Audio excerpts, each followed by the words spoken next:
Alhamdulillah. In the name of Allah subhanahu wa ta'ala, the most gracious, the most merciful.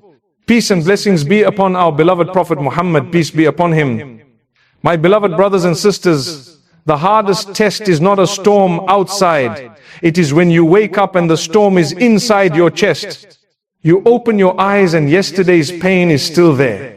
The same worries, the same silence, the same weight pressing on your heart, and in that moment a voice whispers, happiness is gone. But let me remind you, happiness was never about having a perfect life. Allah subhanahu wa ta'ala never promised a world without trials. He promised something deeper, something eternal. He said, verily, in the remembrance of Allah do hearts find rest. Surah Ar-Ra'd, verse 28. That means peace is not waiting at the end of your problems. Peace can live in your heart even while the problems remain. True happiness is not faking a smile for the world. It is choosing to whisper Alhamdulillah even with tears on your face, because you know Allah subhanahu wa ta'ala hears you. Look at the Prophet Muhammad sallallahu alaihi wasallam. He buried children, he faced hunger, he endured betrayal and war, and yet his companions described him as always smiling, always spreading hope. Why? Because his joy was never tied to dunya. His heart was anchored in trust in Allah subhanahu wa ta'ala. So, my beloved brothers and sisters, do not wait for a perfect day to feel peace. Perfection is for Jannah, not dunya. In this world, there will always be pain, delays, and tests.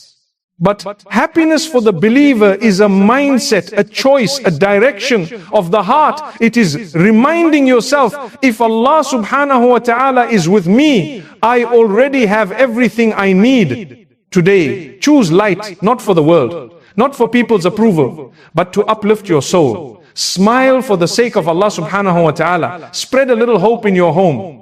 And remember, every step you take toward patience and gratitude is seen, loved, and rewarded by the most merciful. My beloved brothers and sisters, happiness is not something that falls into your hands by chance. For a believer, happiness itself is an act of worship. It is not about endless laughter, perfect health, or a world without pain. True happiness is when your heart is connected to Allah subhanahu wa ta'ala. So many people chase joy in wealth, in status, in likes and followers, yet they still feel empty. Why? Because these things fade. The more you chase them, the more they run away. But the believer's joy is different. It is anchored in something unshakable, the love and mercy of Allah subhanahu wa ta'ala. Allah subhanahu wa ta'ala tells us clearly, indeed those who believe and do righteous deeds, for them are gardens beneath which rivers flow. That is the great success. Surah Al-Buruj, verse 11. Notice how Allah subhanahu wa ta'ala ties joy not to possessions but to faith and good deeds. Happiness in faith means you stop waiting for the perfect life to begin living. You understand that even in hardship, Allah subhanahu wa ta'ala is guiding you. Even in delays, He is protecting you. Even in silence, He is listening to you. This mindset transforms the heart. Instead of asking, why me? The believer says, guide me, strengthen me, forgive me. The Prophet Muhammad sallallahu alaihi wasallam showed us this reality. He did not live in luxury. Days passed when his household had no food except water and dates. Yet, he was described as the most smiling, the most hopeful, the most uplifting. His secret was simple. His heart was tied only to Allah subhanahu wa ta'ala. And this is where true freedom begins. When your happiness depends on people, you will always be disappointed. When it depends on dunya, you will always be restless. But when it depends on Allah subhanahu wa ta'ala, nothing can take it away. So, my beloved brothers and sisters, remember, happiness is not about what you own. It is about what you hold inside your chest. A heart that remembers Allah subhanahu wa ta'ala. A heart that trusts His plan. A heart that says Alhamdulillah in every situation. That is a heart that will always find peace. My beloved brothers and sisters, every soul in this dunya carries a burden. For some it is grief, for others it is loneliness, poverty or uncertainty. And when the weight becomes too much, we start to believe that we are abandoned. But listen to the words of Allah subhanahu wa ta'ala. Indeed, with hardship comes ease. Surah Ash-Shar verse 5 to 6. Notice how Allah subhanahu wa ta'ala does not say after hardship comes ease. He says with it. That means your relief is born in the same moment as your pain. When the storm arrives, the mercy is already forming with it. You may not see it yet, but Allah subhanahu wa ta'ala has already written the opening. Think about your past. How many times did you feel like you could not survive, but here you are today? That itself is proof that Allah subhanahu wa ta'ala carried you when you thought you would collapse. He is carrying you now too. The Prophet Muhammad sallallahu alaihi wasallam lived this reality. When he was rejected in Ta'if, when his enemies threw stones at him until his feet bled, he did not curse them. Instead, he raised his hands and turned to Allah subhanahu wa ta'ala with words of patience and hope. His body was in pain, but his heart was alive with faith. That is the believer's path. To see hardship not as a punishment, but as a bridge. And do not mistake your tears for weakness. Even the Prophet ﷺ cried when he buried his son Ibrahim. He said, the eyes weep and the heart grieves, but we only say that which pleases our Lord. This shows us that sorrow and sabr can live together. Crying does not mean you lack faith, it means you are human. Faith is when even through your tears you still trust Allah subhanahu wa ta'ala.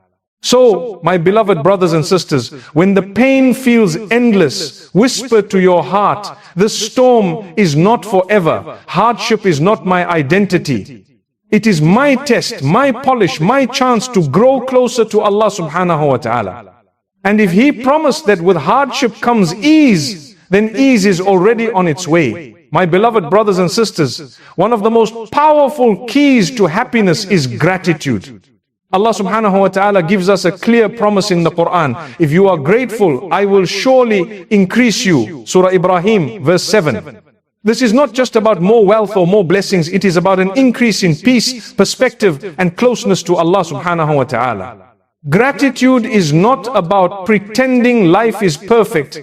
It is about training the heart to see what is already present. Every breath you take is a gift. Every time your eyes open in the morning, it is a new chance. The ability to pray, to whisper a dua, to feel the warmth of a smile, these are blessings we often overlook, but they are treasures. Many of us wait for big victories before we feel thankful. We think, when I get that job, when my dua is answered, when my pain ends, then I will say Alhamdulillah. But the secret of the believer is different. Gratitude is not reserved for the future, it is practiced in the present, especially when life feels heavy. The Prophet Muhammad ﷺ showed us this with his life.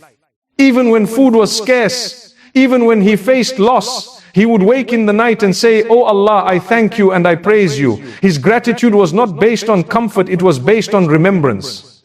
That is why his heart was always in peace. Gratitude also protects the heart from jealousy and comparison. When you look at others, you may feel like you lack. But when you look at what Allah subhanahu wa ta'ala has already given you, you realize you are rich in ways the world cannot measure. Try this small habit. Every night, before you sleep, list 3 blessings aloud. They can be as simple as your family's laughter, the gift of prayer, or the ability to breathe. When you repeat them with Alhamdulillah, your heart begins to shift. Problems may remain, but your perspective changes. Gratitude does not erase pain, it makes it lighter.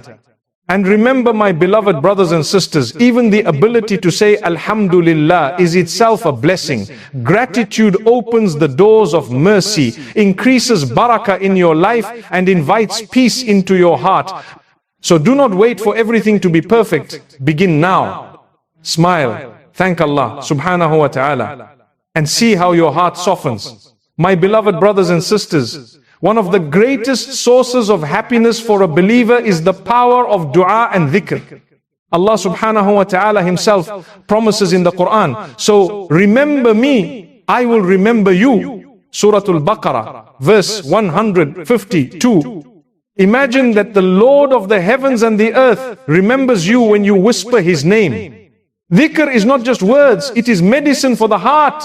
When you say Subhanallah, you are freeing your heart from pride. When you say Alhamdulillah, you are training your heart to see blessings. When you say Allahu Akbar, you are reminding yourself that your problems are never greater than your Lord. And when you say La ilaha illallah, you are anchoring your soul in the truth that nothing deserves your fear, your love, or your hope more than Allah subhanahu wa ta'ala. And then there is dua, the believer's weapon. The Prophet Muhammad sallallahu alaihi wasallam said, dua is the essence of worship. Every time you raise your hands, you are admitting your need and you are placing your trust in the one who never turns away. Even the shortest dua, whispered with sincerity, carries weight.